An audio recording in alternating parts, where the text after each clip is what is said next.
Keith Abell here with another quick podcast. Today we're going to talk a little bit about three aspects to identifying your self-limiting beliefs. Welcome to the Prosperity RX podcast. This is Keith Abell with your prescription for prosperity. This is a podcast where I give you hope. I show you the path to build a life of health, wealth, and prosperity, to build a life that you don't need a vacation from. Folks, we've all messed up by believing some of the prevailing wellness and money myths in our culture. The turning point in your life, however, comes when you're willing to own up to it, to take your health and your finances into your own hands, to claw your way out of whatever's holding you back and never live in that lie again. Let me ask you, what good is your wealth if you have poor health? And what good is your health if you have no wealth? If you're willing to own up to it, to accept that you do have the power to change your circumstances, and that you're willing to do whatever it takes, then this podcast is for you. Humorist Josh Billings said, "Health is like money.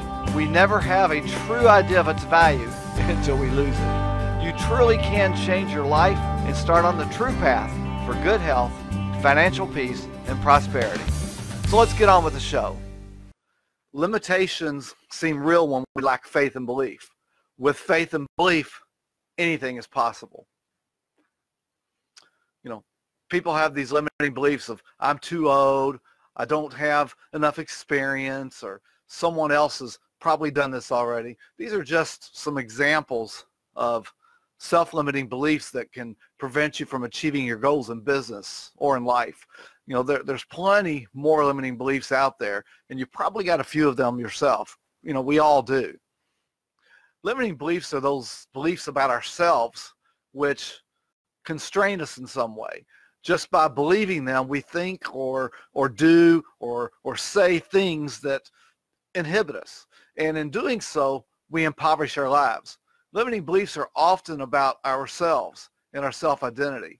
The beliefs may also be about other people and, of course, the world in general. So I want you to stick around a little bit today. In this particular episode, we're going to explore three different aspects of self-limiting beliefs. Number one, defining what are self-limiting beliefs. Number two, exploring some of the examples of self-limiting beliefs in business. And then we're going to go through the process of identifying our own limiting beliefs. And then in our next episode, which will air in a few days, we're also going to explore the 6 keys of overcoming your own limiting beliefs.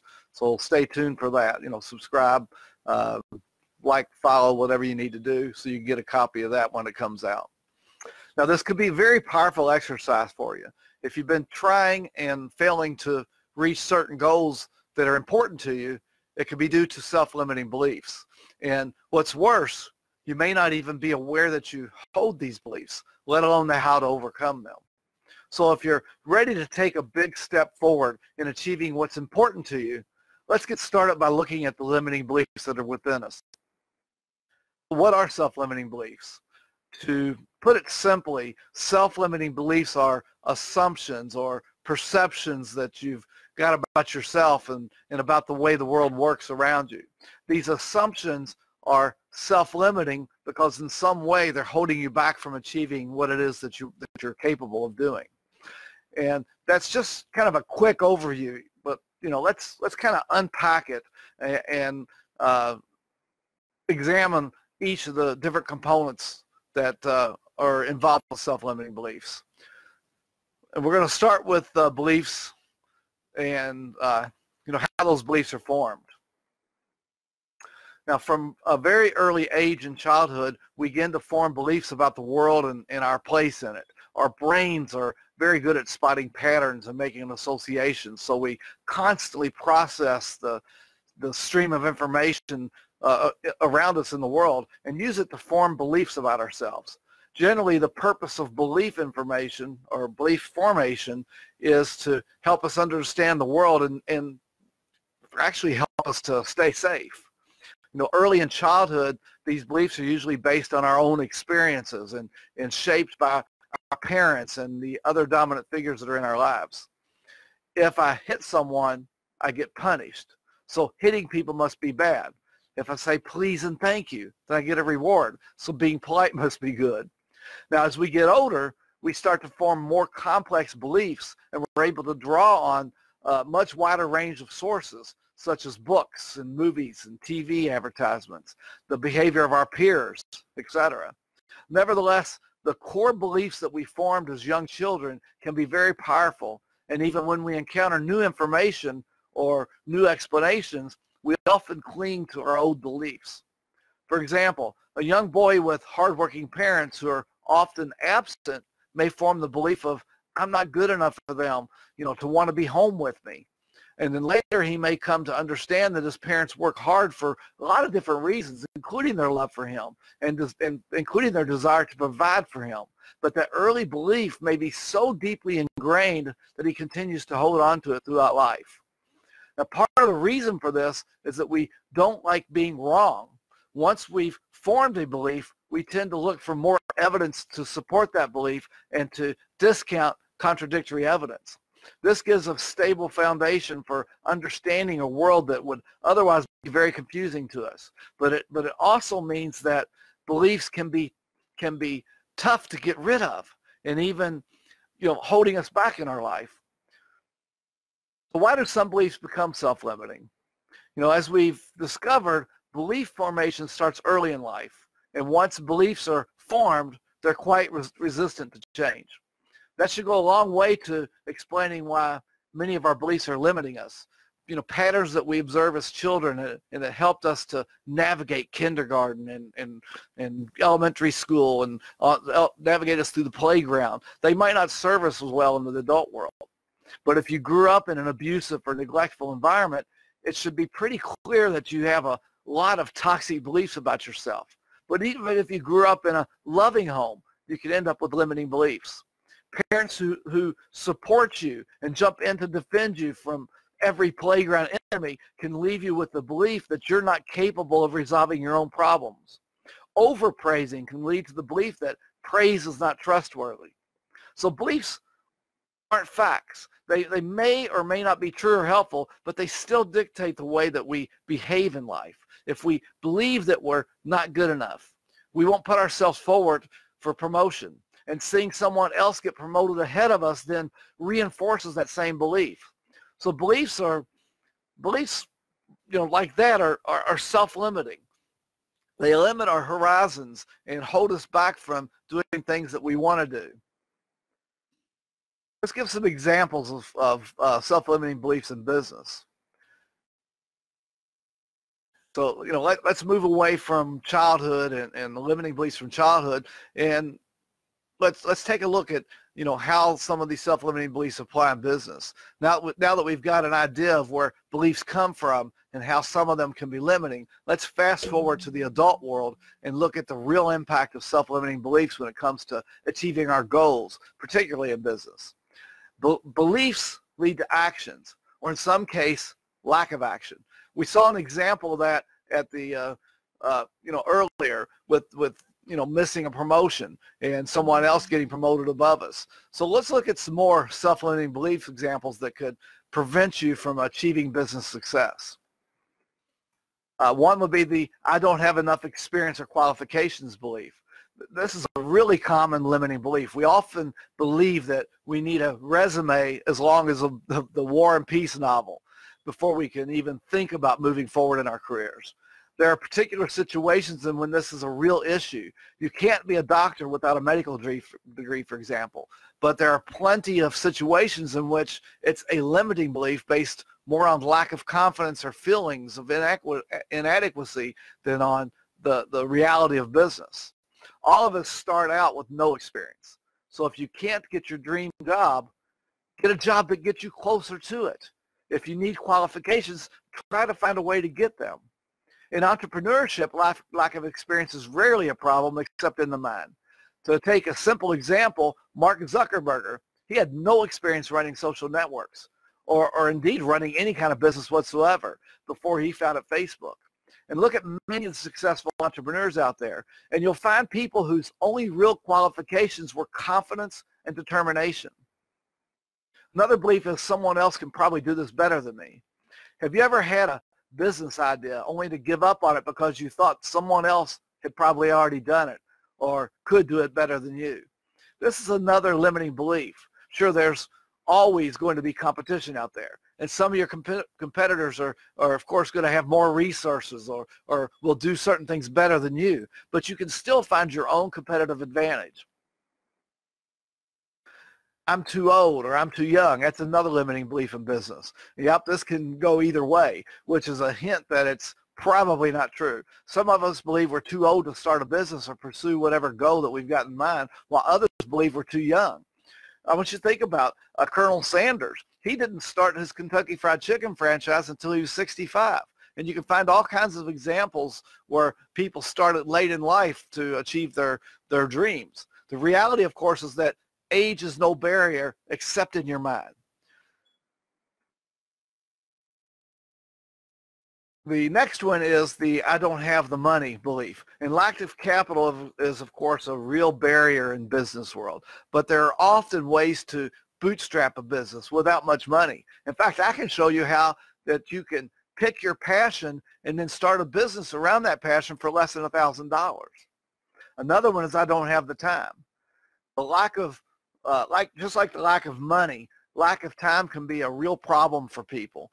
And it can also be overcome fairly easily. If you're using it as an excuse for inaction on your business idea, it could be because it's a limiting belief for you. And I've certainly done that as well. When you lose your motivation, it's so easy for other things to distract you. Next one is I don't have the motivation. Entrepreneurs and other successful people sometimes seem like a different species. They seem to have so much more energy and motivation. The reality, though, is that they're people just like you and I. And most of the time, they've struggled to motivate themselves to continue on in whatever they're pursuing. But they haven't taken the lack of motivation on board as a permanent defining characteristic of their lives. These are just a few examples of limiting beliefs in business. There's loads more of them out there. And sure, there's beliefs that you shouldn't do something unless you can do it perfectly, and there's the belief that you're defined by your failures, and so many more beliefs that are out there that hold you back in business. And I'm sure you can think of some of them right now. So let's look at how to identify our own self-limiting beliefs. Now, most limiting beliefs are subconscious, so it may take some work to uncover them. Here's some strategies that you can use to discover your own self-limiting beliefs so you can face them and overcome them. Many of us set goals or resolutions, especially around the new year, and many of us fall short of those goals. Often by February, we've completely forgotten about our New Year's goals. And then we beat ourselves up over our lack of willpower, and then we start the cycle all over again next year.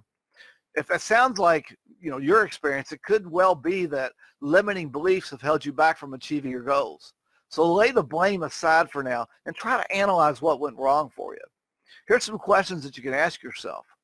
Were your goals realistic? If so, why didn't you meet them? Was it due to external factors or your own behavior or some combination of those? Focusing on your own behavior, what could you have done differently? Why didn't you do that at the time? What outcomes were you most afraid of or worried about? And what patterns can you observe? And at times when you've felt blocked or stalled, what is it that prevented you from taking the action that you needed to take? And what stories do you tell yourself in that 6 inches between your ears? Continue asking yourself questions like these, trying to tease out the deeper cause of your past behavior. You can also use similar questions if you're struggling right now with a project or a goal that intimidates you. Make notes without any judgment or blame as you're analyzing the situation from the outside. This is a fact-finding mission and nothing more. Also, try some free writing, like I can't possibly do X because, and where X is an important goal for you. And write down all the reasons that come to mind as quickly as you can without judging how valid they are. Some of them will probably sound ridiculous or crazy, but some, maybe even some of the crazy ones, will point to some self-limiting beliefs that you have. As we discover, many of our self-limiting beliefs are formed early in our life. So the next step is to go back and make notes on your early experiences in life and during your belief formation. At first, just describe your upbringing. What were your parents or guardians like? What were their values? What did they teach you about the world? What did you learn from them about things like taking risks versus being safe? What's possible in life and what isn't? What you're capable of and what you're not? What about your wider environment like school or extended family or your local community or religious institutions? What did they teach you about yourself? What did you learn about your identity, your nationality, your gender, ethnicity, economic status, physical appearance? All those come in there. And how did that affect your sense of possibility? Were you ever told things like, girls don't do X, or people like us can never do Y? Did you feel confident or lacking in confidence? Or did you feel confident in some areas but not others? And then which ones? As you grow older, which of these early lessons did you react most strongly against? And what did you learn about yourself that contradicted what you'd been taught early? Again, these are just some questions to get you started, but try to continue and ask as many things as you can, making notes all the time and being guided by your own experiences. The idea is to get a clear picture of the environment that you grew up in and how it shaped your belief and formation system, and then put it all together. Once you've finished, try to look for patterns between the two sets of notes and find some cause and effect. What early beliefs might you still hold, and then how could they explain some of the actions that you're taking today and have taken in the past? Could any of them be limiting beliefs that no longer serve you? Could they be responsible for the problems that you identified in your blame-free analysis? And as I mentioned, self-limiting beliefs can be hard to identify. So you may need some time to do this. Use these questions to get yourself started, but the process may take longer. And even consider seeking the help of a therapist or a professional if you need to, if you have a real difficult time, especially with your childhood. And the time travel part of the exercise kind of raises some complex issues for you. This is not something that you got to do alone. Now, in our next episode, we're going to explore how to overcome your limiting beliefs. And again, this is not a simple task, but we're going to look at 6 techniques that you can use that can be helpful in doing so. Also, if you want to learn more about how to create extra income by starting a home-based business where you can pick your passion that requires very little startup capital and that's backed by a 22-year-old company, then go visit my website, aimhighforsuccess.com. That's aimhighforsuccess.com. I hope you enjoyed this little podcast today, and please share and follow. And again, also go to my, look for my podcast on any of your favorite podcast platforms. Prosperity RX is the name of the podcast, and subscribe there as well. Thanks again for listening to my video and listening to my rant today. And in a couple of days, I'll post that next one up for you guys. Folks, this has been another episode of the Prosperity RX podcast, where we share with you your prescription for prosperity. Now's the best time to start taking control of your life. And as a loyal listener, I've put together a free course that you can take that will walk you through the steps of setting up and following a spending plan, so your family can also get on the road of financial peace and prosperity. To get that course absolutely free, visit spendingplanclass.com. And if you enjoyed this episode, I hope you like and share it. And in future episodes, I'll be covering many topics to teach you how to improve and to take control of your health, as well as topics that encourage savings and debt freedom. After all, what good is your health if you have no wealth? And what good is your wealth if you have poor health? So be sure to subscribe to my podcast on your favorite podcast platform. It's Prosperity RX Podcast. And be sure to subscribe to my blog, prosperityrx.com.